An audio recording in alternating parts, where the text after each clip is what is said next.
नमस्कार, मैं डॉक्टर सूक्ति खरे। पाइल्स मंत्रा की सीरीज का अगला वीडियो। गुदाद्वार की समस्याओं से सबसे करीब का रिश्ता रखने वाली समस्या है कब्जियत, कॉन्स्टिपेशन। और कॉन्स्टिपेशन का सबसे महत्वपूर्ण कारण है अनियमित दिनचर्या। कभी भी सोना, कभी भी जगना, कभी भी खाना, रात्रि जागरण, ये सारी चीजें। जैसे हमारा जो शरीर है, हमारी ह्यूमन बॉडी है, वो सूर्य की साइकिल से चलती है।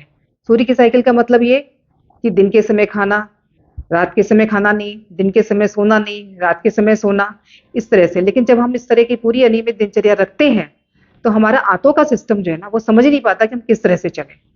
और इस तरह से पूरी जो मलत्याग की प्रक्रिया है, जो प्रोसेस है, वो पूरी दोषपूर्ण एंड अनियमित हो जाती है। तो मलत्याग के जो ये परेशानियां, ये कॉन्स्टिपेशन ये सब होता है, इसका जो लाइफस्टाइल से जुड़ा कारण है वो सिर्फ आप ही ठीक कर सकते हैं। बाकी कारणों के लिए प्रोक्टोलॉजिस्ट।